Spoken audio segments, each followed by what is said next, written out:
someone had to finish the book first, so we're a little late getting started, but just a little bit. Just a little bit. My bad. But here we are. Here we are, and we're here to discuss My Best Friend's Exorcism by Grady Hendrix. This was my book club pick, and I was super excited to read it. Because actually one of my friends, Mikhail, had read this book before a couple years ago, and he raved about this book. He absolutely loved it. Like, he recommended it to me so many times, and ever since then I'm just like, was so excited to read it, especially because of the cover too. I thought the cover was really awesome, but I think Kelly and I can both agree that it wasn't great. Yeah. But we'll get into that and more. So yeah. Okay. Yeah. Okay. Okay. Doing great. Wow. Okay, so yeah. Because this was set in the late 80s, and I am a late 80s sort of girl. Anyway, our little fun craft for the day is to make bracelets, like friendship bracelets, these knotted bracelets. I made a ton of those when I was in high school. And the book is around the fall of 1988, and these girls are sophomores. I was a senior that year, so dating myself just a little bit. But yeah, I made a ton of these like embroidery thread, knotted friendship bracelets. And then we also have these little like rubber bands. We make little rubber band bracelets because even in the late 80s, it's like anything neon and rubber was like the thing. So. And it's now the thing again. It is the thing again. I don't know why, but it is. So, yeah. Should I show them my pictures? Yeah. Kelly's got her senior pictures. Since I was a senior, let's do my senior pictures. I'll come through or not. There we go. And all my senior, I was 17 in those pictures. So 17-year-old Lori. So there it is. She doesn't age today, you guys. She looks exactly the same. Yeah, okay. And that's okay. It's been a long time ago. Okay, so anyway, that's our little craft for the day while we talk about My Best Friend's Exorcism. Yeah. Which one do you want to do? Well, hi, kitty cat. With a guest appearance by Granger. He did not read the book. So I guess we can't get his opinion. He helped. He did try. He helped. You gonna do that one? I suppose. These are simpler than what we used to do. There's like a simple braided one. Like all you have to do is get 6 strands, 2 strands of each color, and just braid. That'd be a lot faster than I can the do knots that we. I can do that. So, okay, well I'm gonna do this. I just gotta get my colors. Okay. So yeah, My Best Friend's Exorcism. I honestly would rate the book probably 3 out of 5 stars, which I feel like is not very common. I was looking at Goodreads for a little bit at the ratings, and most people rated it at least 4. Really? Yeah. The average rating is 3.98 stars. Wow. And I was surprised. It took me a long time to scroll through the reviews to find one that was a 3-star review, because there were so many 5 and 4 stars. Wow. Okay, so on the cover, and this is what set my expectations up, was if The Exorcist had been authored by Tina Fey instead of William Peter Blatty, it might have borne an uncanny resemblance to what Grady Hendrix has accomplished with My Best Friend's Exorcism. That's on the cover. So I'm thinking this is going to be campy and funny and like dark humor and like seriously, like campy. And it was not for me. It had some campy vibes to it. Well, at the end, I mean, the actual exorcism was pretty campy. Yeah. But, yeah, I just didn't find it really very funny. No. The only parts that I actually found humorous was, like, towards the end when they had the actual exorcist guy come in. Mm-hmm. And he had a couple of good, like, one-liners that I thought were pretty funny. Yeah. But other than that, I really I didn't don't think know. it was. Yeah, It just felt wasn't. really childish. What was? I'm losing my words now. So like, Tina Fey style, or like Parks and Rec style, where it's supposed to, like The Office, where no laugh tracks. It's just done all straight face, but it's hilarious. And that's this type of humor I was expecting. Right. Where it was like, sounded like it was intended to be totally serious, but it was so ridiculous, it was funny. Right. And that was not. It was not fun. I didn't get that at all. None. So. It was just dry. Like, I think he tried, but it never hit. You think? I don't know. I didn't even. Maybe it's just me. I didn't even get a point where I thought, oh, that's supposed to be funny.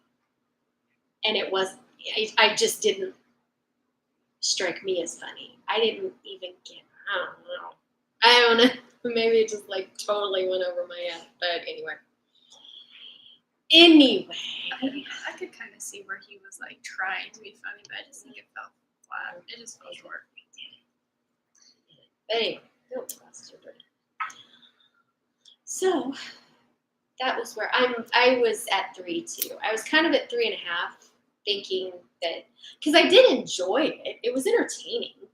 I read it in like a day and a half, so it wasn't like I had to force myself to read it. I think it just, there was a lot of things that just fell flat for me. But it still was an entertaining read. I mean, I wouldn't tell anybody not to read it. You need to stop going into books with high expectations. Every time we go into a book with high expectations, it just doesn't reach them. Well, you had a friend that really talked it out. So, that is true. That. God dang it, Mikhail. That sets some expectations up. So. Yeah. Okay. You want to talk about the book? Do you want to set it up? Oh, I guess we probably should have led with what the book is like about. Probably before we started bashing it. Well, now that we've already discussed why we don't like the book. Well, there's more things I didn't know about. I'm not done. We just hit the tip. Yeah. So the book is about these two girls, mainly Gretchen and Abby, and they are best of friends. And one night they are hanging out with a couple of other girls at a beach house. I think it's a lake. And they all decide that they want to do acid and go on an acid trip. Mm-hmm. Well, they're not quite sure if the acid that they got is actual, like, real acid. So, like, red flag immediately. But they decide to do it anyway. And Gretchen ends up running, skinny dipping into the lake, which is pretty much all dried up. And then she gets lost in the woods, and they find her the next day wandering around naked, and they don't know what happened. And then after that, Gretchen starts acting pretty weird. And Abby knows that something is up with her best friend, but no one else really seems to think too much of it, which I thought was strange. Yeah. Like, it's very evident that something really serious is happening to this girl by the description of how she looked and everything. And her parents weren't like, I don't know. Her family was just weird. I didn't like her parents at all. No.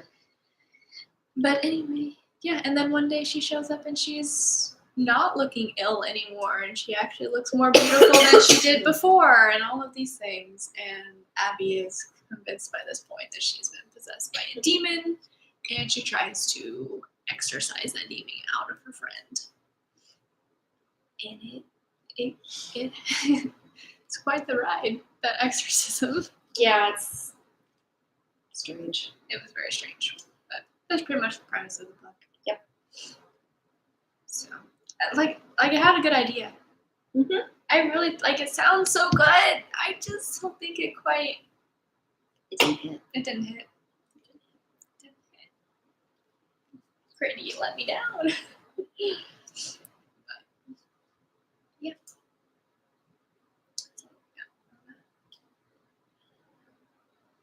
Did you have a favorite character?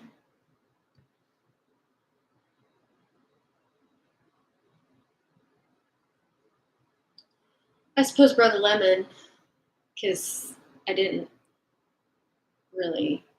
Brother Lemon was the Exorcist, the Exorcist. But I don't know. I mean,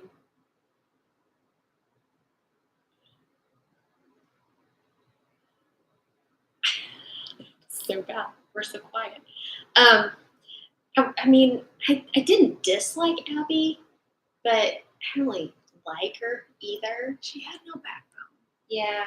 Which I didn't like Gretchen. Relatable, but yeah. I mean, I don't know. I even say she had no backbone. She did what everyone else wanted her to do. She always did what, she was just always so nice. Well, even if she was uncomfortable, she was just nice. Yeah, that's true. So it's like, girl, just stop being nice. It's okay. You don't have to be nice all the time. Yeah. But yeah, really, there weren't that many. There was a lot of characters, but there weren't that many characters that you followed close enough to, care about. There really wasn't. And the only reason I say Brother Lemon is because he honestly had the only funny part in the book that I thought was funny. Yeah. So I think that's why I would pick him. What about you? Honestly, the same. Yeah. I just, even though Abby and Gretchen were the only other characters Brother Lemon wasn't in the book for very long. No. He had maybe a chapter, and that was it, which is so sad that he was both of our favorite characters. Yes, I wasn't in the book very much. I don't know. I feel like even though the book was about Gretchen being possessed, she wasn't in the book a lot. Not really, no. It was mainly just Abby. Well, it's pretty much all from Abby's point of view. Right. So, I would have still have liked that there have been more of Gretchen. I think it would have been neat to have two perspectives, Gretchen's and Abby's. Yeah. Because after Gretchen gets possessed, she's still, the reason that she goes all downhill and she's not showering, she's not any personal hygiene at all, she's not eating right, she's not sleeping, is because she's, at least what I assumed, she was trying to fight off the demon. Mm-hmm. And then basically she keeps asking Abby to help her, sort of. But then she treats Abby really bad. And then there's a breaking point, and Abby says, basically, to hell with you, I'm done with this. And that's when Gretchen gives in to the demon. And that's why then she comes back, and she's all beautiful and personable, and everybody suddenly loves her. So I think it could have been interesting to know kind of what Gretchen was going through at that point. Because that was kind of one of the things that didn't really make a whole lot of sense to me, is through this whole time she's supposedly trying to fight off this demon and keep her mind and all of this, but yet she's treating Abby terrible, and then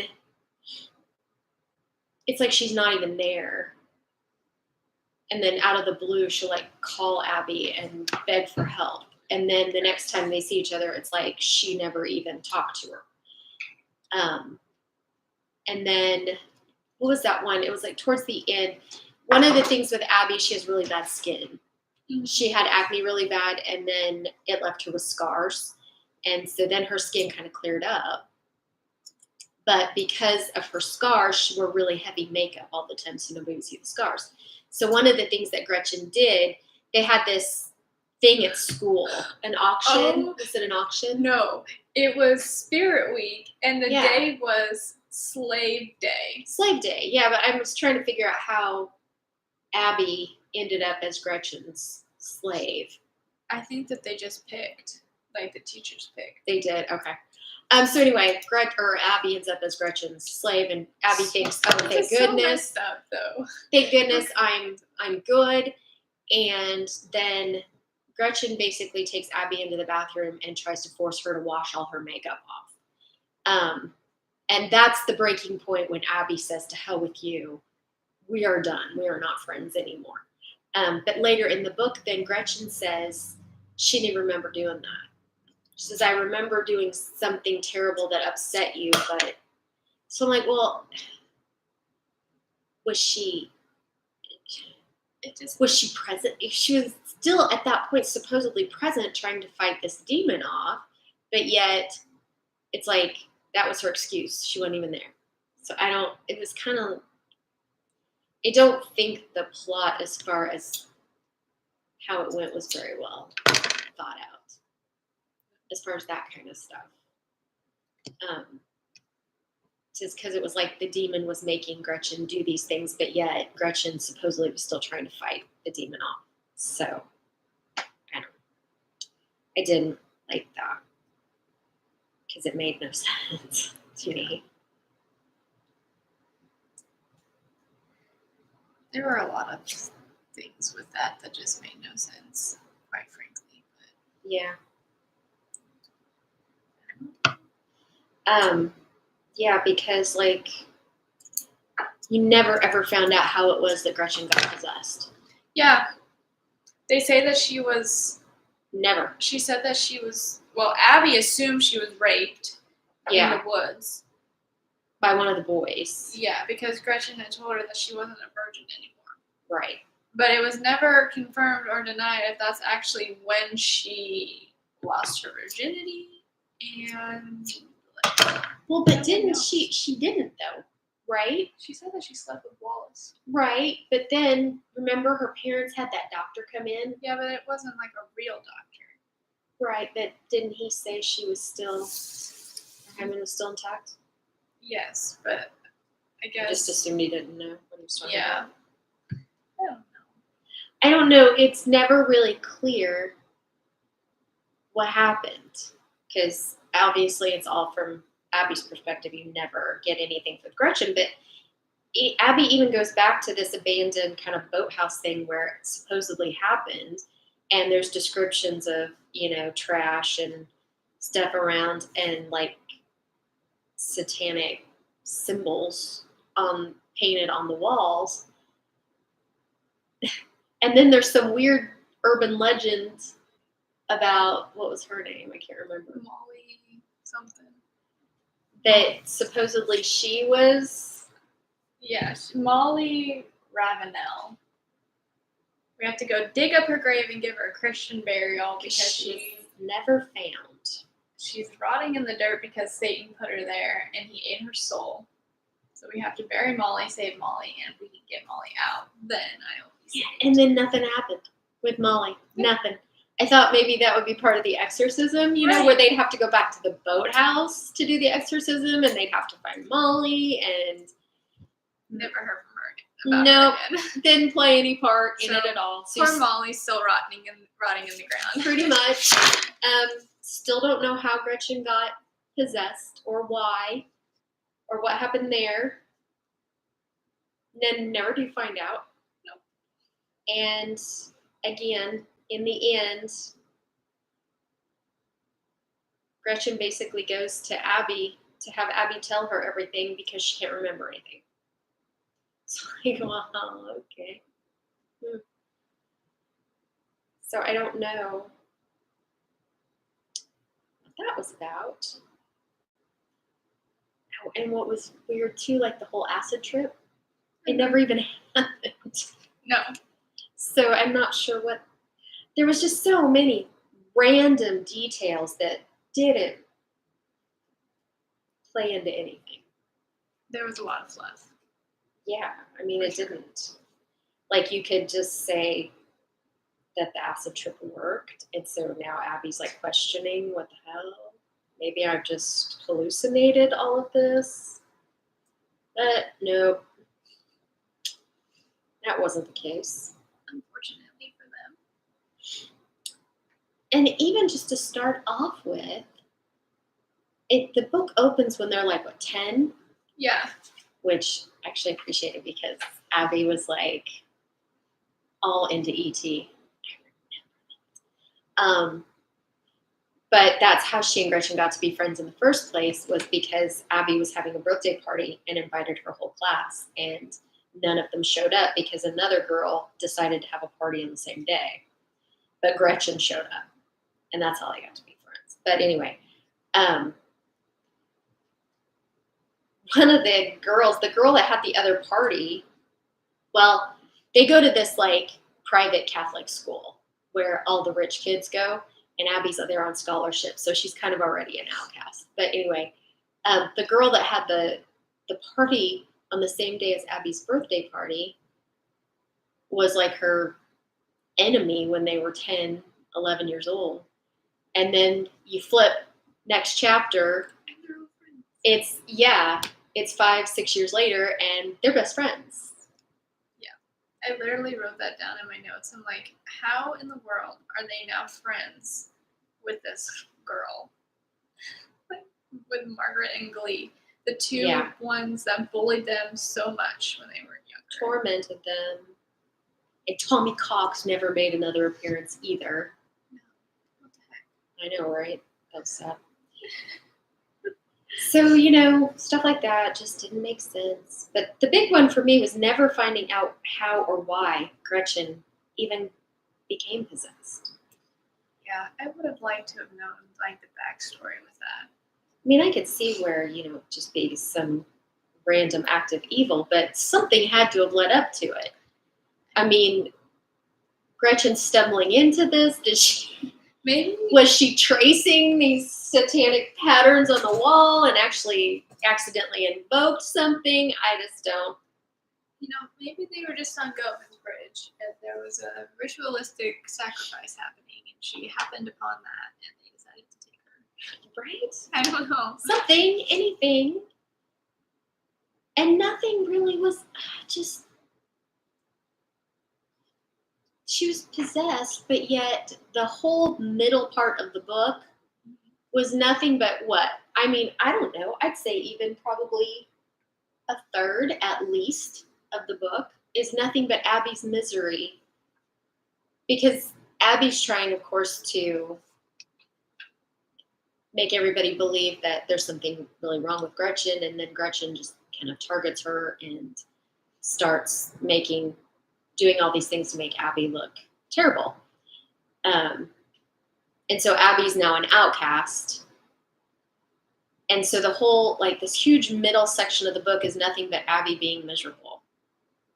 And Abby's skin starting to act up again, which I think he's dwelled on that a little too much for me. Because, I mean, oh my God. It definitely was a big moment of this is clearly a dude writing about a young girl.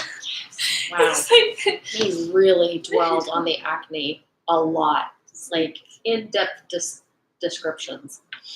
And it was okay, we get it. So I don't know if that was supposed to be some kind of sign of demonic activity going on that I just don't get it. I mean, that's never been in any of the demon stuff that I've looked at before. I don't know. But anyway, yeah, and it just got boring because it wasn't. It was just the same thing over and over and over. And then they're all treating Abby so poorly, and then Abby tries to help something again, and then it goes all wrong, and then she's an even worse outcast. And he was good, about characterizing high school students. Yes. That was good. Mm-hmm. So, God, it was just a slog to get through that middle part because you were and nothing. Again, she's demon possessed, and the demon has taken over, and nothing supernatural happens at all. No, nothing. No demonic activity. I mean, maybe one thing. Wasn't there one port? No, I don't remember. But yeah, nothing. I mean, it wasn't like all of a sudden this is like a vortex of hell, this high school or something.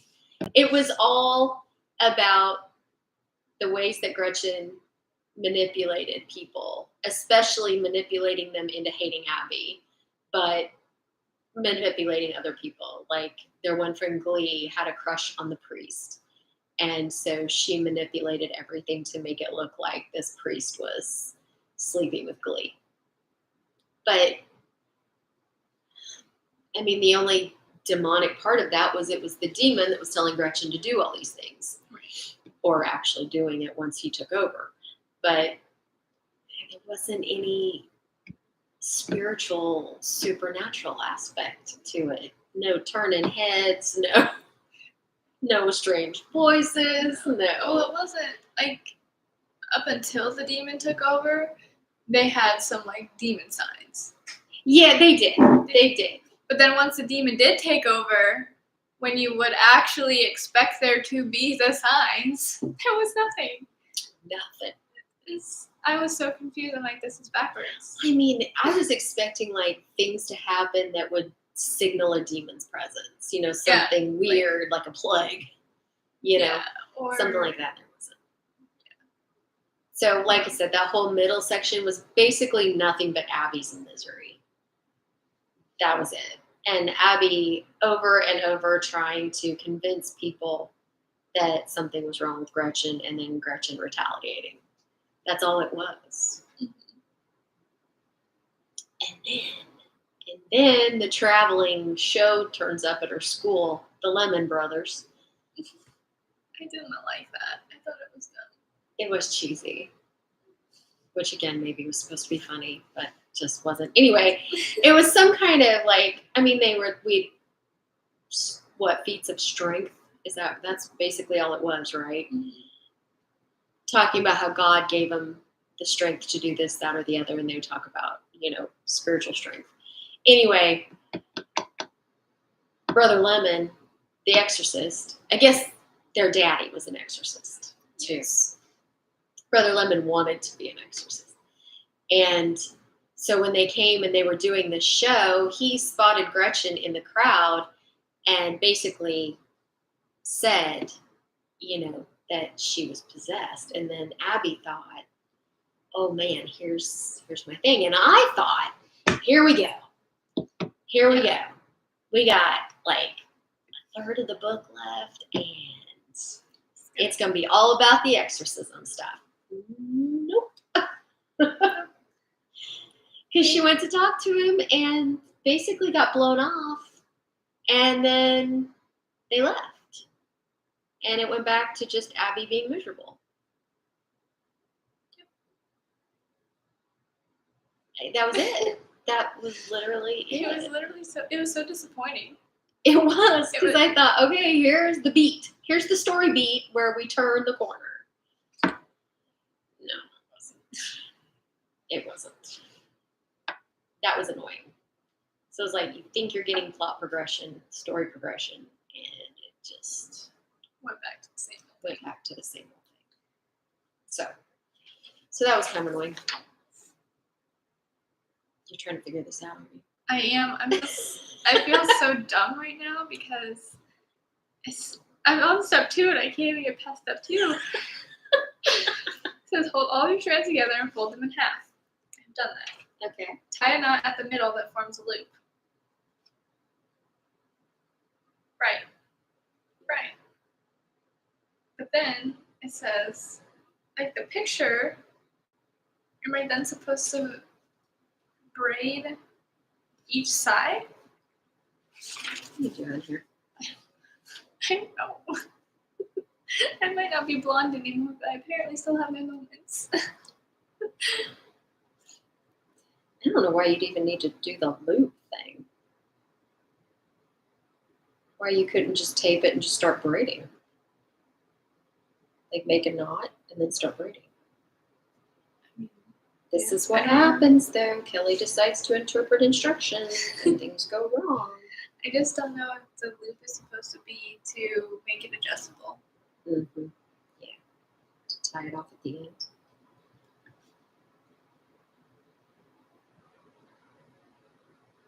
I guess. I'd say make the knot up here. Make your knot, and then... But then you're going to end up with 12 strands instead of just 6. You see? Mm-hmm. Which doesn't make any sense. What's the age of this? 6 plus, Kelly. At least mine was 7 and up. I don't know. Truthfully, I would just like... I'm just do this and just start braiding. Yep, that's what I'm gonna do. Yeah. Okay. Creative, we are. Creative. We are something. That's for sure. We won't discuss how long it took me to figure this out. I got it now, though. It's looking good. Yeah. Anyway, that was my biggest pet peeve, is that the story itself just wasn't much to it, I guess. I agree with that. I'm pretty sure I wrote down that I wanted more of the exorcism. I wanted more demon things. Like, if you're going to tell me you're writing a book about someone who's possessed and an exorcism that's happening, then give it to me. Yeah. Because that's what got my attention in the first place. Mm-hmm. So if I wanted to read a story about some teenage girl who's miserable in high school, there's a million other books that have that. I don't why throw in the demon thing if you're just I don't. Yeah. It was kind of boring in that. It was super boring in that way. In that part. Because I said, again, it was just, whoa, hello. We just...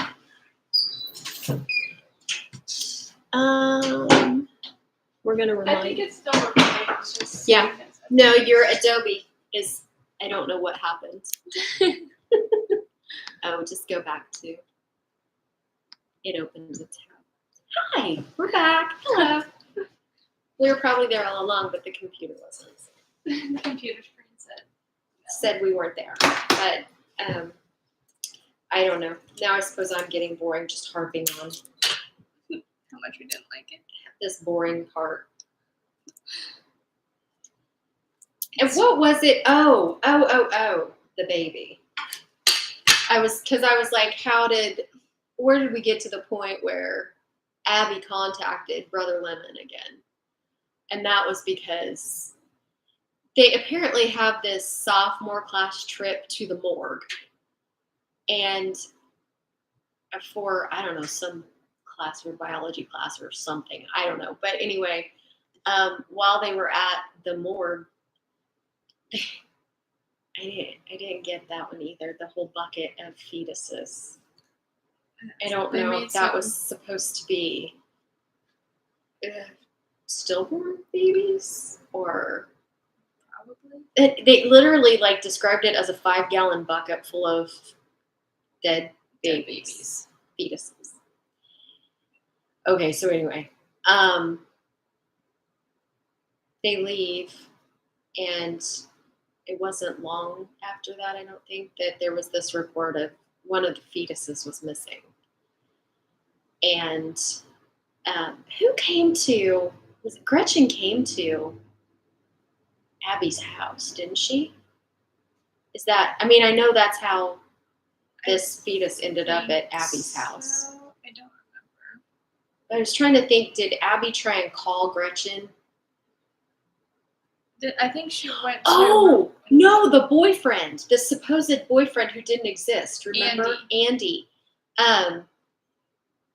Gretchen had met this guy at some camp and had supposedly been calling him. And so finally, Abby, kind of out of desperation, she steals Gretchen's journal.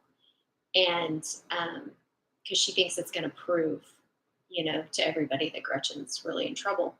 And so she calls this Andy's phone number, which is in the journal. And he basically proceeds to tell Abby. No, that wasn't the way it went down first, remember? it connected to Gretchen, like the real Gretchen. Remember? Oh yeah. So she calls the number, and it's not Andy.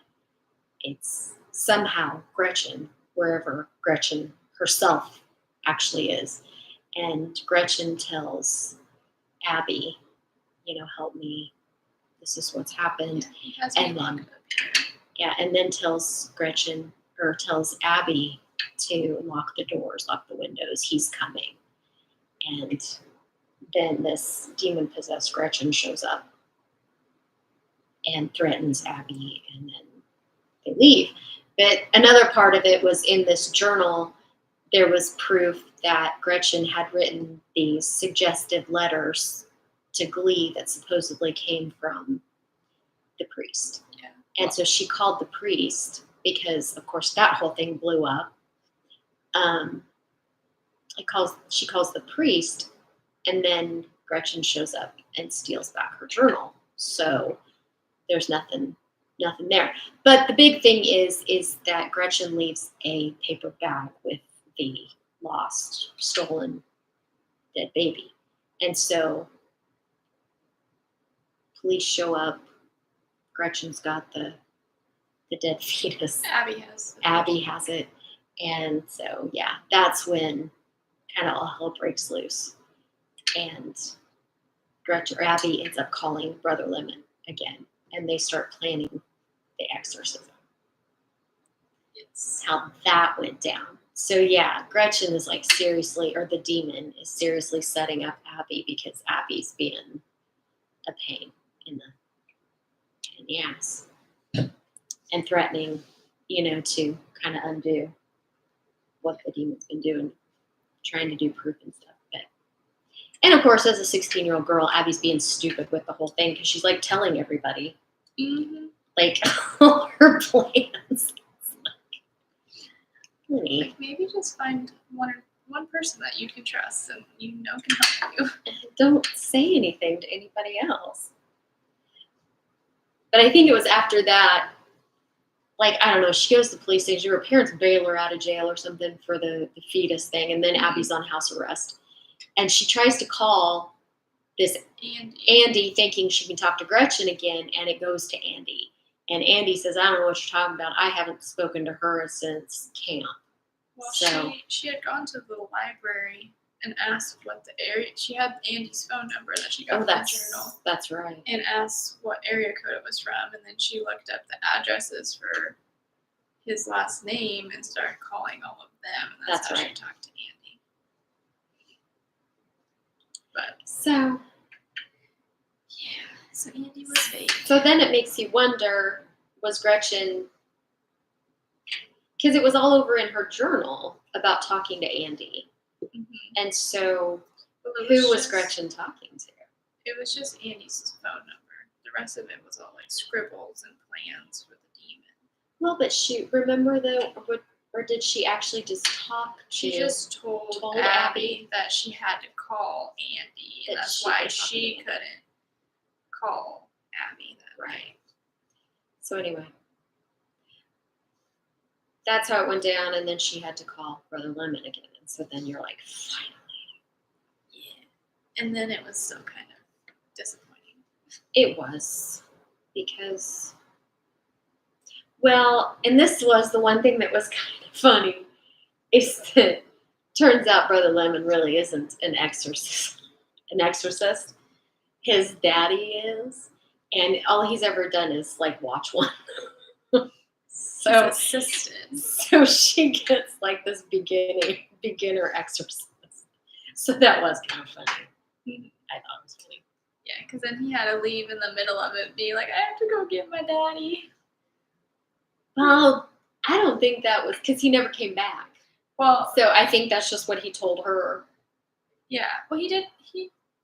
He never came back. Oh no, he didn't because he showed up again at the trial. Right.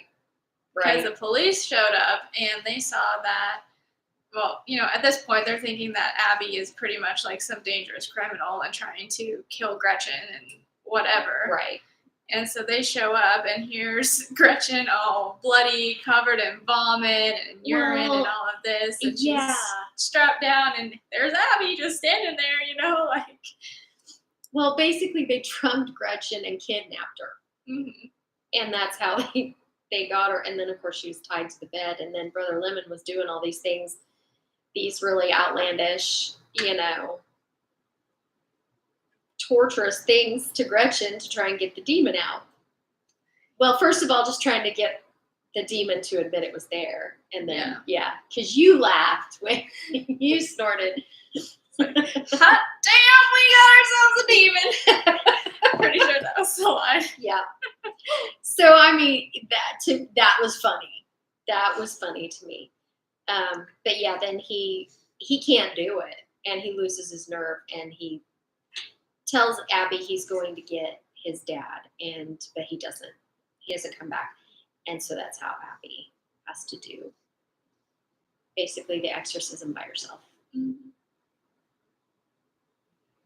And, because this is set in the fall of 1988, the one thing that is really good about the book is all of the 80s references.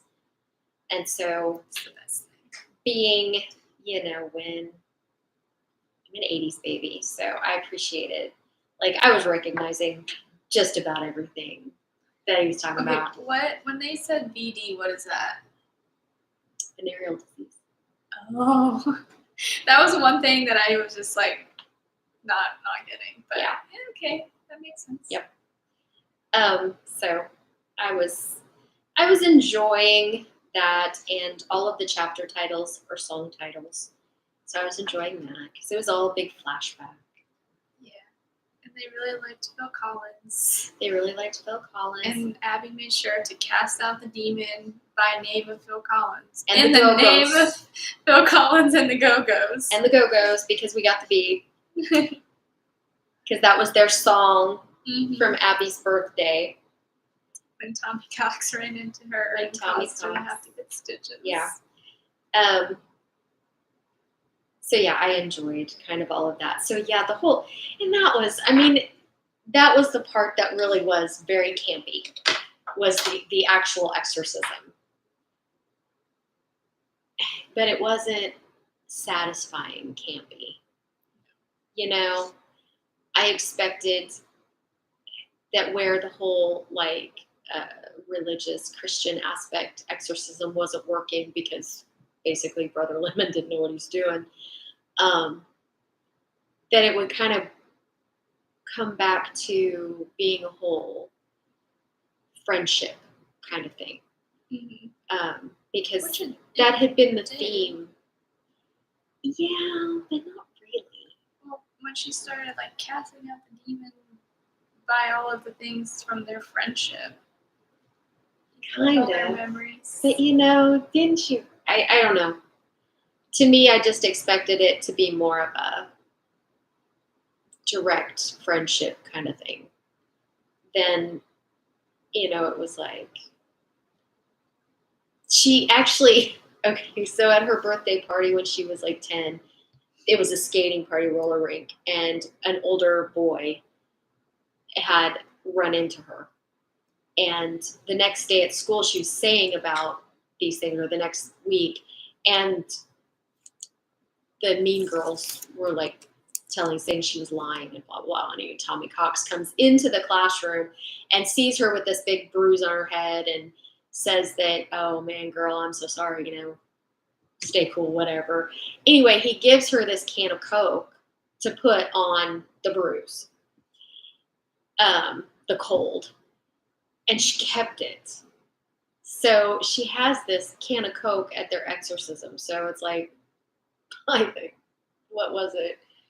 Well, it was Phil Collins. It was the Go-Go's. It was We Got the Beat, E.T. And the Tommy Cox's cold Coca-Cola can of Coke. It was kind of all of this stuff, which, yeah, I guess it was kind of symbols of their friendship. But didn't you expect it to be more Gretchen, you're my best friend. Please come back to me. You can fight them off. I'll help. Yeah, but that kind of thing. I think it was supposed to be funny. I just didn't find it very funny. It was just a little too ridiculous after a book that wasn't funny. It was very ridiculous. I will say that. But I didn't hate it. I I definitely. didn't hate it, but I think it could have been better. Yeah, because we were supposed to do it in half. Well, you know. Yeah. But I just think it could have been better. Or if the rest of the book had been funnier, then it would have been funny. But it was just this bit of campy ridiculousness when the rest of the book was not funny. So, anyway, that was kind of my problem with the Exorcism. I think it needed a bit more serious note because the rest of the book hadn't been that campy. It stuck out. Sore thumb sticking out. So yeah, then of course because Brother Lemon took off and then the police show up and yeah, there's Gretchen abused and tied to the bed and Abby. Yeah. Just poor old Abby. Poor old Abby. Again. I don't know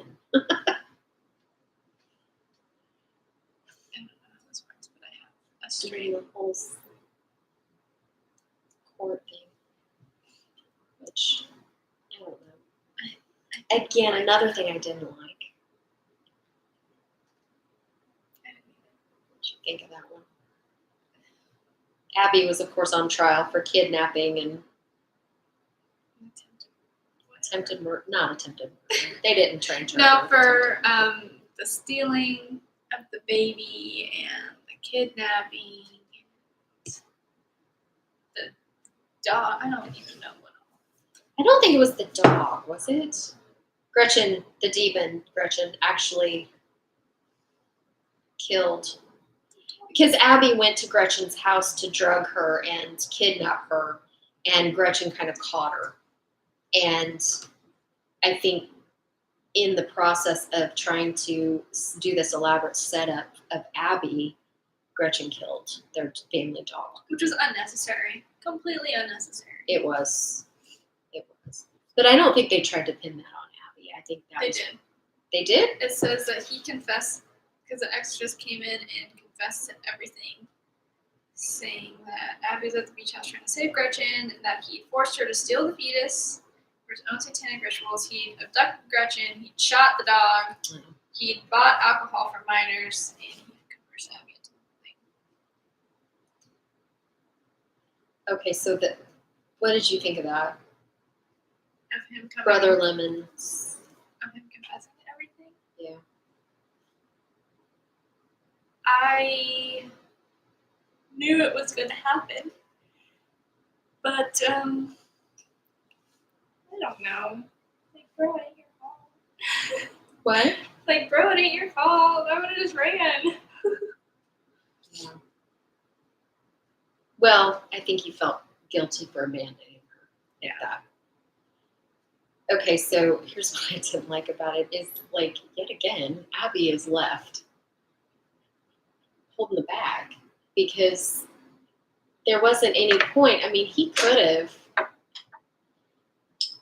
said something like he's the one that abducted Gretchen and Abby found them and that Abby had been there. He ran away when the cops showed up and that Abby was freeing Gretchen. But instead, there's Gretchen again. And I just felt so bad, or not Gretchen, Abby. I felt so bad for Abby because there was a scene in when Abby got in trouble at school and her mom and dad were called in to the principal's office and her mom was kick ass in that scene. And It's the only time I liked her parents. yeah, dogging on this principal and just really went to bat for Abby.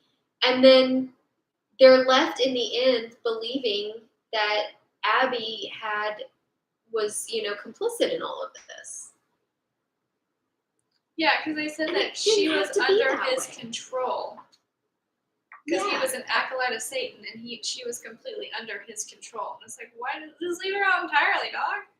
Yeah, I mean, all he had to do was say all of that stuff, but that he's the one that abducted Gretchen and was going to I don't know, whatever, sacrifice her.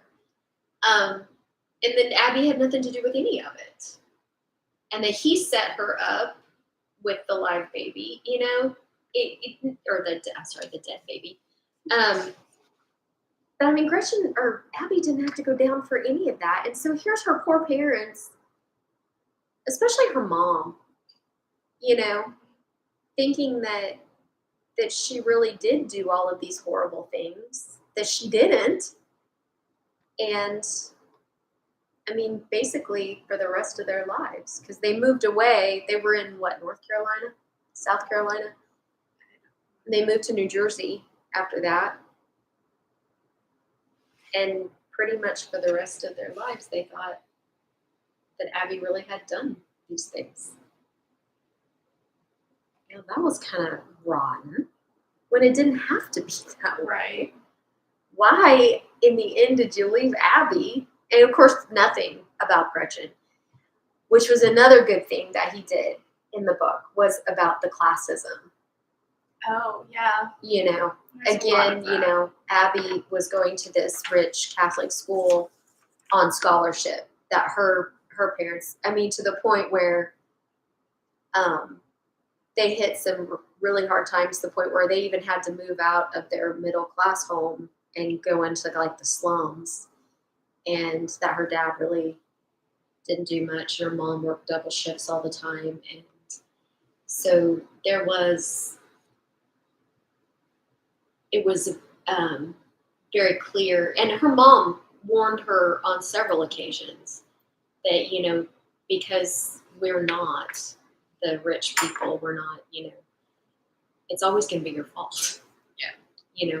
Because she didn't want her hanging out with, like, she didn't want her hanging out with Margaret and Glee. Margaret? Was it Margaret? Margaret and Glee. Margaret and Glee. And Gretchen then, eventually. Because she had told her mom that Gretchen was acting weird. Yeah. Because any trouble they got into, those girls were going to get off. And and Abby wouldn't. Because they had wealthy families who had the right name and all of that. And it played out. It really did play out that way. And he described that very, very well. I thought it was really good. Because Gretchen's parents, even when it was very clear that Gretchen had done these things, Gretchen's parents blamed Abby. Yeah. We took you into our home. How dare you? Yeah. That was so stupid. Yeah, but it's real, though, It is, and it's so sad that that's the case. It was just really, yeah. Anyway, I thought that they did that really well. Mm-hmm. But, like I said, in the end, they could have cut Abby a break. For cat's sake. She'd been through enough. And she got blamed for everything else. Couldn't you, at least, even if it was just to her parents, Yeah. I don't know. But anyway, that's how that turned out. Yeah. And then all of the birds running into the side of the house. The owl, that was the one, that was the one spiritual thing. Yeah. That did happen. But it lasted for all of 2 seconds. It was mentioned twice. And then Brother Lemon brought it up. Have you seen owls? Yeah. And I thought, here we go. There was that part where all the birds were running into their house and breaking their necks. Yeah. So it's okay, that's great. That's what I want. Give me more of that. And then I thought, she was going to kill her dad in front of all those people. That was another thing that never got followed through on, because even before the demon thing, she would talk about how much she hated her parents and that she's going to kill them. Mm-hmm. And so didn't you expect there to be some dark secret going on there? Yeah. Her dad is abusing her or something like that. Obviously her mom, there was abuse there going on. Oh, for yeah. Sure. Yeah. But I just expected them to come out and something really bad. Yeah. Really, really bad. Or that she was going to kill her parents instead of the dog and set Abby up for that. But no. We had to get rid of the poor innocent dog. Yeah. That hurt more. That hurt so much. It kept getting mentioned. Violence against her parents. She even had a gun at one point. Yeah. But it didn't go anywhere. Nothing happened. And there was never any mention of any reason why she hated them so much. They weren't nice people by any means, but they weren't horrible. No, I mean, Like, they were just a little extreme. heinously horrible. Like, think super extreme Christian kind of a thing. Well, like, if you... In appearances. In appearances. Like, if you watch Gilmore Girls, think Lane's mom, but only in appearance, I guess. Yeah. That kind of thing where they can't have any rock and roll music or can't watch Madonna, anything. she came home Madonna. and walked in on the girls Singing like a virgin. Singing like a virgin. And she beat Gretchen with a hairbrush, but then I think ended up blaming Abby. Yeah, she blamed Abby for bringing that into their home. Yeah. You are corrupting my daughter. So, yeah. Whatever.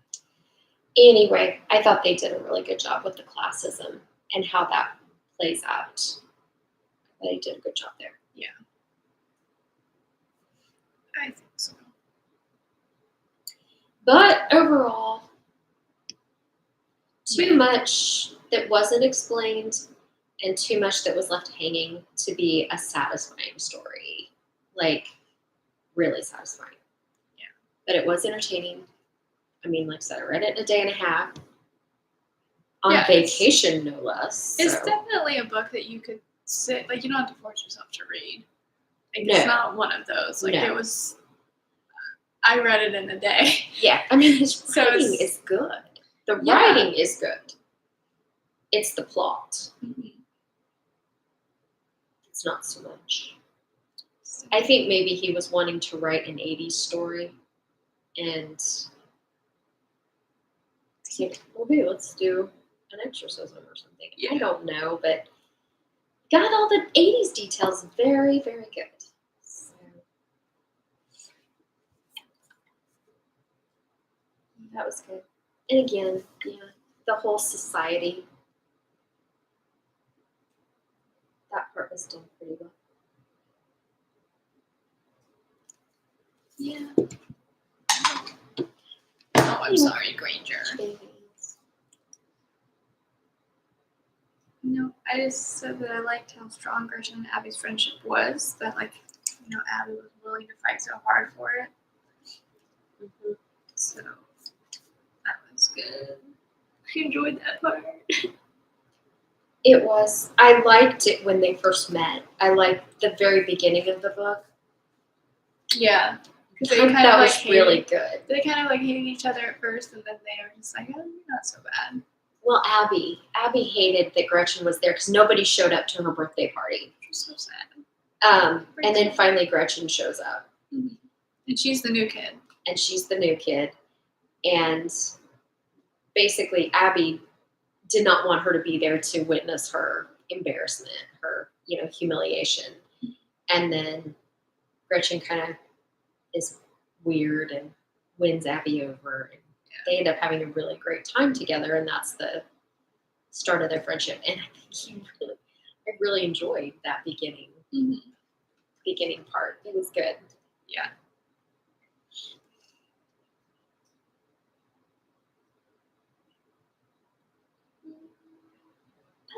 For a demon story. What a more demon. Yeah, definitely. Give me more possession and exorcisms, please. Clearly, more cult things, as my shirt says. More demon.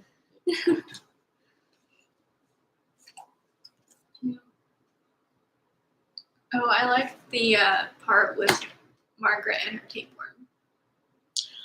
Oh, yeah. That was kind of gruesome. I like that a lot. Yeah. I literally wrote down, like, okay, now we're getting somewhere. Like, this is good. Yeah. Which, that was another thing Gretchen did. Mm-hmm. Or the demons did. And her tapeworm eggs. Yeah. As part of a weight loss shake. Yeah. Gave her this huge tapeworm that it was like over crawled out of her body. And the dog stinking. So yeah, the tapeworm crawled up out of her mouth and was hanging out of her mouth, and the dog Max came up and snatched it and just started pulling it out of her and just pulling and pulling. And so Gretchen's gagging on. No, not Gretchen. It wasn't Margaret. Gretchen. Margaret. Yeah. Like gagging on it. Yeah. And then it finally snapped once the dog's at the other side of the room, which means that there was more of it inside of her. Oh my gosh, it was crazy. Yeah. It's like, go Max. And then they had to kill him off. That wasn't Max, though. Remember, that was Margaret's dog. Oh, that's right. Yeah. That's right. Still. Anyway, yeah. I had to figure out how to finish this off. I think I made it too long, but that's okay. So yeah, that was kind of gruesome. That part right there, but I liked it. Give me more of that, please. Yeah. I think I could have figured this out on my own.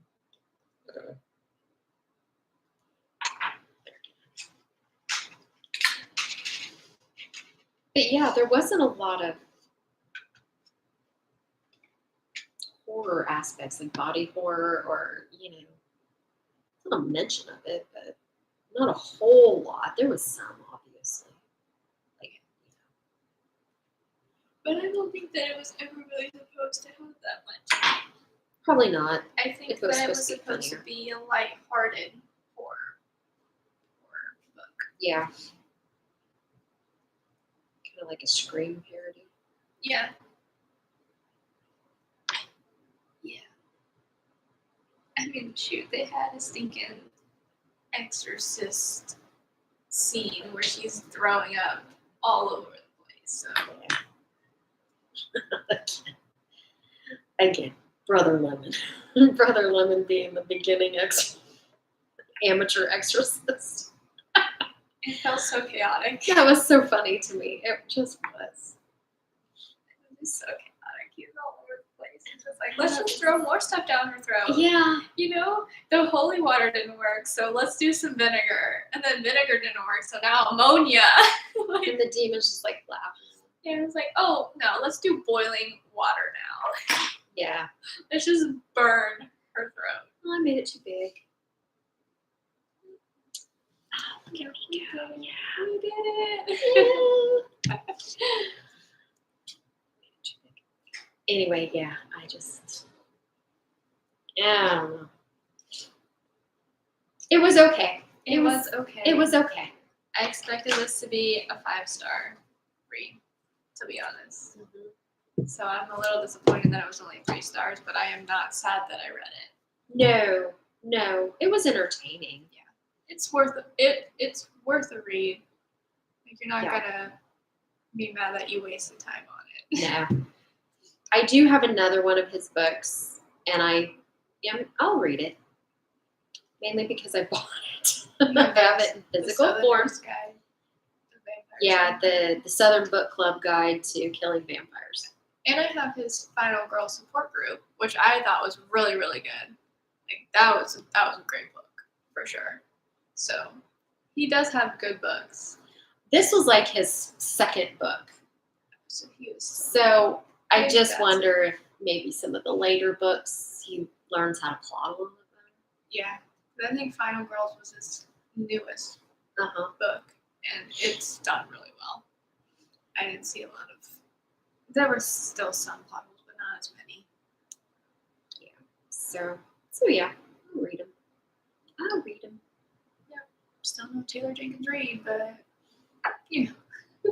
Grady Hendrix. That last one wasn't my favorite either. No, I agree with you. But all of her other ones that I've read have been killer. Yeah. Yeah.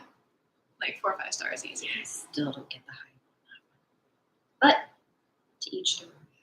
If you want to know what book we're talking about, you can go check out our last live stream, I think. Yeah. Which was The 7 Husbands of Yuga. Yeah. That's it. Another good book that we're not sorry we read, but just didn't live up to the hype for us either. No. I don't get it. Which I'm so still don't get it. I'm so surprised that we've been agreeing. We have been. It's somewhat scary. It's literally scary because when we were doing like our physical book club and not online or anything, we never agreed on ratings. Not really. Never. I'd be over here like, this is an amazing book, 5 stars. If I could give it 11 out of 10, I would, like all those things. And Kelly's over here like, I hated this book. Everything about it was bad. Why did you like this book? I would give it To a be negative 10. honest, though, there was only 2 books that I remember that I absolutely ranted on because they were so bad. So bad. One of them I couldn't even read. Was that House of Leaves. Oh my gosh. I don't understand. I did not like that book either. For the No, record. nobody did. Nobody did. Nobody could even read it. No, I gave up. That is one of the only books I've read Yeah. that I've DNF'd. Yeah. House of Leaves. And there are some people out there, it definitely has a cult following. It because does. There are some people out there who think it's just the best thing since sliced bread. But you know what? And they don't get it. The thing I normally hear about that isn't necessarily the story. It's the medium. They like the mixed media kind of stuff because House of Leaves is like you have this much story at the top of the page and this much footnote at the bottom of the page. And it's like 2 separate stories going on at the same Yeah. time. So And people like that. I didn't. Have you seen, I can't remember the name of the book, but it's like all cut out in the middle. Oh, God, I don't remember what that book is. But yeah, it's like this mixed media form. But anyway, yeah, you open it up and it's got like, it's supposed to be, I think, like a newspaper that somebody cut out. But you can see through. And as you flip through, it forms the story. Oh, that's cool. And I'm like, I don't know if I can read that. But I would some try it just people because really it's love unique. it. Books and Lala, she read it and liked it. But she liked She House also of likes Leaves. House of Leaves, so I tend to not side with people if they like House of Leaves. Like I can't get behind your tastes now if I know you like House of Leaves. Like I can't. Or I want to be like sit at your feet and have you explain this book to me because Pretty I much. didn't get it at all. No. And people say that it's like super, super scary. That's why we read it because it was an October pick. It's supposed to be. And so I wanted to pick a scary book. And that was on the list for like top scariest books of all time. I broke the book club rules of going over the 400-page limit and everything. Like this book broke all the rules because I thought that it was going to be worth it, and it ended up definitely not It being. was not worth it. It was not good. So But anyway, yeah, that one, and I won't remember the author, but the title was forever burned in my brain, and that's Apollonia. Apollonia. I like that. It was a young adult book, and it was stupid. It wasn't. It was cute. No, it was not cute. It was stupid. I ranted on that book so hard, and obviously, again, I will continue to rant on that book. And I will continue to support it because it made me cry happy tears. It was cute. It was like a little romance story, and I don't typically like romance stories, but this was cute. It was cute. Stupid. And the mental health aspects of that book were so wrong. It was so wrong. It was wrong. Wrong. And then you stove about halfway through, you threw some aliens in there. Woo! That was so Why not? You knew it was coming from the beginning. Like well, you clearly did, there was 'cause, something. I mean, it was off in the with this. description. So it's like if they It didn't was like throw it in literally there. coming along about this girl in college, and then all of a sudden there's aliens. Well, not all of a sudden. Yeah, The guy that she was falling for was an alien, so it wasn't like Yeah, all of a he sudden. like got no clue about that at all until all of a sudden Whatever, he was so weird. the mothership shows He up. was the most awkward person ever, and he didn't like pizza. So there are awkward people. There are awkward people in the world. Yeah, but not to that. I mean, No, stupid book. Stupid. Anyway, those are the only 2 I think that I really ranted on. I think Hard, so. anyway. It was a bit of the Simon Cowell book. So, Yep. that's okay. Usually had good things to say. I'm starting to become more critical of books. And I don't know if it's just because I don't have a lot of time to read, and so that when I do, it's just like, I do not want to be wasting my time on this kind of Yeah. thing. I think the more that you read too, you see what a really good book is, and then you read something else and go, if I hadn't read this book, I would have thought that was great. Yeah. But I did read a really good book, so it is kind of like the more you read, you can like you do because things start to stand out to you more. Right. Guess I need to just keep reading more books. Keep reading more books. And it's fine. I mean, like I said, 3 stars not a bad rating. No. I Like didn't hate it. 3 well, actually I don't typically tend to keep 3-star books on my shelves. It's usually 4 and 5 stars. But I'll be keeping this one just because I like the cover. I think it looks cool. I don't know if I'll reread the book ever, but the cover looks cool. So I'll probably get rid of mine. I don't foresee me having a Grady Hendrix collection anytime, so probably mine. But again, 3 stars is not a bad rating. It was like last month with Evelyn. Yeah. I gave it 3 stars. It wasn't a bad book. It just wasn't spectacular. Yeah. Anyway, that's it. We've now talked about anything but our book. We made our bracelets. We made our rubber and knotted bracelets. Our homage to the 80s. There you go. that was me. it?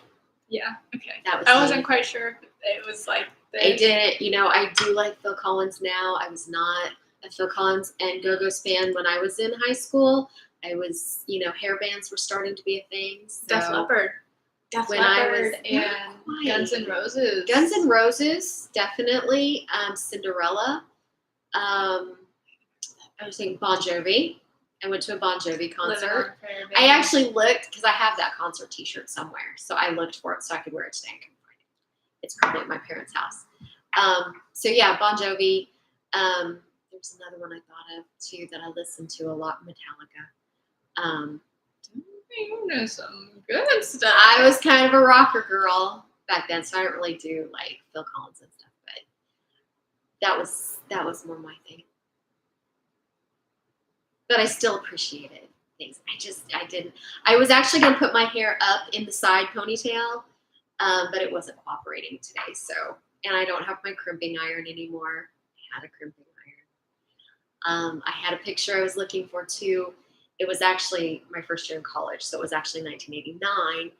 But there was like 3-4 rooms that were close to each other, girls in the dorms, and out of all of us, there was about 3 that were rushing for sororities. And so they were getting their pictures taken. And we decided that we were going to set up a little studio and take pictures of our own. And in that picture, my hair is crimped and my bangs are like this high. So I looked for that picture too, but I couldn't find it. But that's amazing. Yeah. So yeah, I was going to do the whole side ponytail and tease my hair up, but I just can't do that level of damage to my hair anymore. I'm of an age it might not come back. I try. But anyway, so I didn't really do the neon jellies. It was much more just kind of blue jeans and t-shirts and stuff like that, but still, it's all good. There was one other thing I remembered too. Oh, the friendship bracelets. I was going to say one of the reasons I made so many of them is I was on the dance team in high school, and we would always have fundraisers. And I made a ton of these knotted, braided friendship bracelets and sold them for fundraisers for our dance squads. So it's kind of funny. Anyway, yeah. I was going to do the whole hair thing, but it's been a long time since I've done it. My crimping iron probably wouldn't work anymore if I did have it. I did have a crimping iron, so not good for your hair anyway. It is not. No. And the amount of teasing that I did on my hair too. I was actually tame in my senior pictures. So. All right, let's stop reminiscing about the 80s. It's a good time. I wrote down in my notes that I was like, I wish I could have lived through this time period and been able to be like, I was not alive yet. 1988 was almost 10 years before I was born. So, was not alive yet. And now we've aged us both. Yeah. Yeah. But yeah, I wrote down, like, I wish I would have been there when Guns N' Roses released Sweet Child of Mine and could have heard it on the radio. And That was actually a couple years before, but Appetite for Destruction was Good the album of that have time the period. vinyl of that. Oh, yeah. Pretty sure. And I remember, here's another thing, flashback, which I'll stop after this, I promise. But I remember that we would go on walks, and I had a Walkman. So, you know, the headphones and the cassette. And I had the cassette of Appetite for Destruction. And so listening to it. That was also around the time, it wasn't that, I don't think that year, but ZZ Top came back. Because I remember a friend of my parents telling me I was too young to know who ZZ Top was. Because, I mean, they had been bigger in the early 70s too. Mm-hmm. And I was like, dude, have you listened to the radio lately? They're back. So, yeah. So, my mom and dad actually had ZZ Top on vinyl. So, that was pretty cool. It was fun, but I wouldn't want the fashion back. It's back already, Cal. It's coming back. It's like 70s, 80s, and early 2000s are like super trendy right now. I'm all here for it. I'm all here version. New version of it, surely. Maybe, I don't know. There's been a lot that I've seen that people are like, this is what I wore in high school, and I don't like that it's back. But I am all here for it. I do not think that you would ever find an 80s high school kid who would be glad to those fashions coming back. Well, too bad because they're here. They were not. I mean, the 70s was kind of cool. Yeah. 70s was cool. 80s was really not. It just wasn't. It was neon. I mean, well, you probably don't even know who Miami Vice is. I mean, if I have to explain 80s fashion to you, you probably don't know Miami Vice. But, you know, the Miami, the bright, tropical, neon colors. That's big right now. Ew, sorry. Satin. Everything's satin. Lame. If you notice, the green dress I was wearing was my prom dress for that year, and it was green lame. So anything shiny. I remember, too, I had a jacket. A blazer that, of course, had the shoulder pads, but it was pink and it was satin. And that was like the thing. And I didn't do trendy clothes very much. I was not in any way a fashion person, but man, I had that jacket. And you'd be considered very cool today if you wore it now. Parachute pants. I have not seen those come back yet. But much like low-rise jeans, they're probably something that should never come back, that is. So don't talk about low-rise jeans. No. You're on the team, like, for them? You're for low-rise jeans? Show you the jeans I'm wearing right now. I think it's because I'm so short that they're actually come to my waist. But I have never worn a pair of low-rise jeans where my crack is not hanging out. Well, then you're wearing them. Maybe I like mid-rise. Yes, maybe. Mid-rise is much better because the low-rise. Yeah. If you have any sort of a butt, low-rise is not your friend. Yeah, I mean, although, come on. Low-rise bell-bottoms with a big old belt, that is like 60s all over, and I love that. High-rise bell-bottoms with a big old belt. I don't like high-rise. No, I could tell a story about my aunt. She would always wear low-rise, or probably what we would call mid-rise, that they were low riders, hip huggers, until she had to wear a dress for a school dance. And Grandma told her, "You look like you're 3 months pregnant." But she never noticed it before because she'd always wear the big blousy shirts and the hip hugger jeans. Wow. You can hide a lot of flaws with a good pair of hip huggers. So probably what That's funny. But yeah, I mean, yeah. Hip huggers. That's what we call it. I was not alive in the 60s there. I can at least finally say that I am too young for something.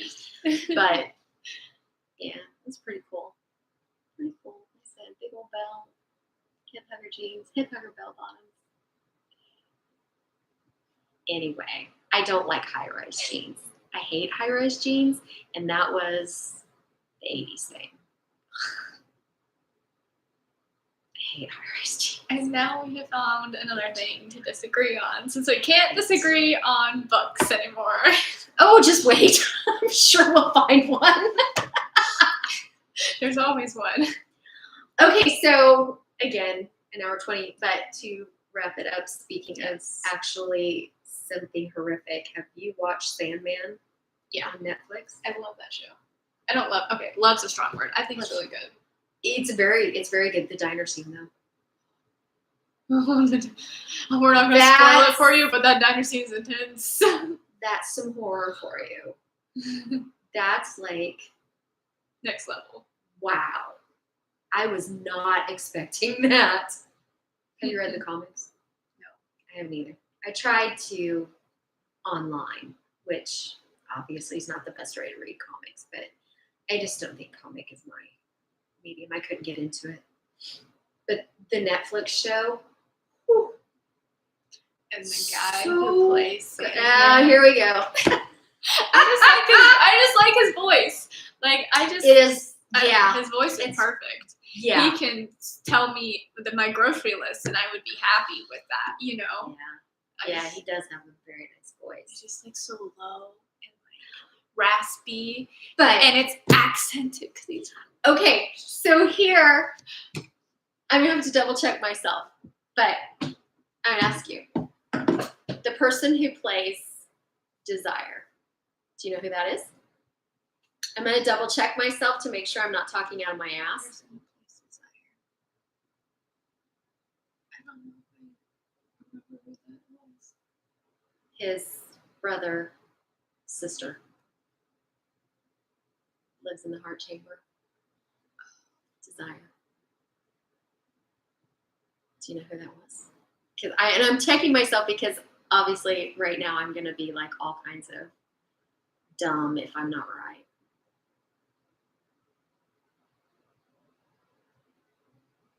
I remember watching this show and being like, that's a person that I recognize from something else, but I don't remember if that was a person or not. No, I wasn't right. So I'm good. I didn't say that. Oh. Okay, here's what I'm going to say. I was not. I don't think. No.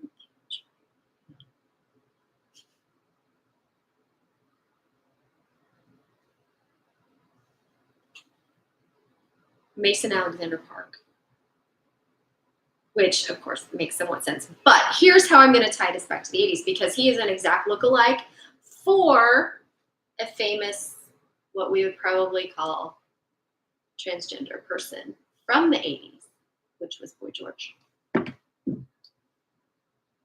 When I saw that, I was like, oh my God, that's Boy George. It's obviously not.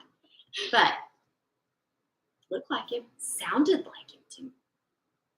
So yeah, look up a little Boy George music. If you want a little ladies flashback. Or watch The Wedding Singer. Hilarious Adam Sandler movie. And the keyboard player in his Adam Sandler's band obviously wants to be Boy George. It's a very good movie. Very good movie. Yep. So, okay. There's my tie-in that ended up not being a tie-in. Hey, it worked out. It was still 80s related. So. It's just like, you see, like I said, he looks just like him.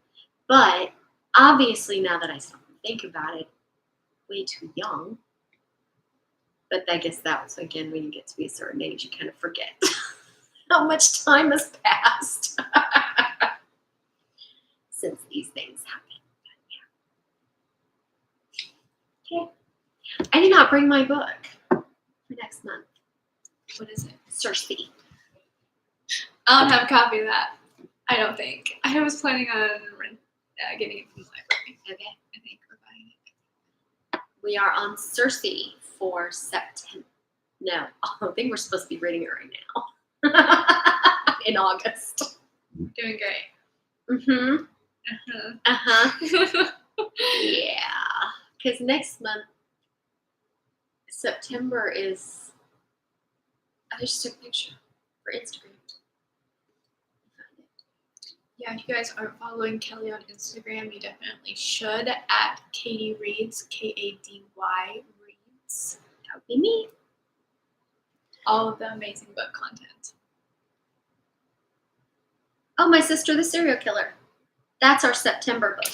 Circe is supposed to be August book, which obviously I have not picked up and started to read yet because we are getting later and later on our book club discussions. Because this was July's book, so we maybe should have had this discussion a couple weeks ago, but Probably. But there it is. So Circe is actually supposed to be our August book. And then this is our September book. So, yeah. This one. This was also my pick. It was. Better be good this time. God, I hope so. It's supposed to be really witty and fun. And about someone whose sister is a serial killer. Well, let's hope it's funnier than this one was. Yeah. I hope so too. I'm ready for a hit. Me? Yeah. I'm ready for a hit. Everything that we've read so far has just kind of been Yeah. very like, yeah. Yeah, I haven't really. I think all mine have been 3 stars so far. I don't think I've enjoyed. I mean, I've enjoyed them all. I don't think I've really. No, I think I gave Silence of Trees 4 stars. Yeah, I think you did. I think I gave that one 4 stars, but still, I mean, it was problematic too. So, anyway, can we find anything else to talk about? I mean, we can. We're sure. 3 minutes till we had an hour and a half. So, I mean, why not? Just make a nice round even number for the live. I think that would be our record. Oh no. You know, I remember looking at the clock and it was like at 45 minutes and I thought, hey, we're about done talking about this. We're actually going to hit an hour. You are. Then we start talking about the 80s. Sandman, definitely, if you like horror, go check out Sandman because it is really good. Yeah. Neil Gaiman, one of my favorites. Really good. He's aight. He's aight. I'm just kidding. I like Neil Gaiman a lot. Definitely, his stories are different. Ocean at the End of the Lane, that was Neil Gaiman, right? Yes. Excellent. Beautiful book. Love Excellent book. Neverwhere. We read that. I'd already read it. But if you get the Ocean at the End of the Lane, if you go to buy it, they have like a hardcover illustrated edition. You have to get that one. I'm going to get that because one. it's so cool. It's so cool. It made reading the book even more fun. I'm going to get that one. All right. Yeah, I'm good. Wrap it up. Oh, yeah. So that was our long-winded talk on Best Friend's Exorcism, our book for next month. No. Circe. Oh, next month. This month is Circe. We're supposed to be reading that one right now. Our next book is Circe. Circe. Not that one. I have it. I just haven't picked it up. For some reason, I keep thinking that's our next book. But we're supposed to be reading it right now to talk about in early September. Yep, probably like second week of September or so. We'll find. We'll let you know. Yeah. You can. We'll let you know over on Kelly's Instagram at Katie Reads, and also on the blog's Instagram at _everydayadventurers. So because I like to make things difficult, and yeah. We'll have all of our book club updates there. And if you want to go check out our past live streams, they are also all links on here on this channel. You can find them under the live section, I think. Or maybe they're all listed with all the videos. I don't really know how the videos are, but they're there. They're on the channel. They're all there. So, in all of her glory. Yep. We're first time online booktubers. So we are. I'd like to say that we keep getting better, but I'm not sure that we do. Much like the books we've read so far. Yeah. Yeah. It's all right. It's all right. If anybody enjoys two girls being absolutely ridiculous and laughing at themselves and blabbering, I guess you hit the right place. Welcome. Happy to have you. Our people. Yeah. Okay. You better go. That's going to do it for tea time today. I'm Kelly. And I'm Amy. And tea time is over. Thanks for watching.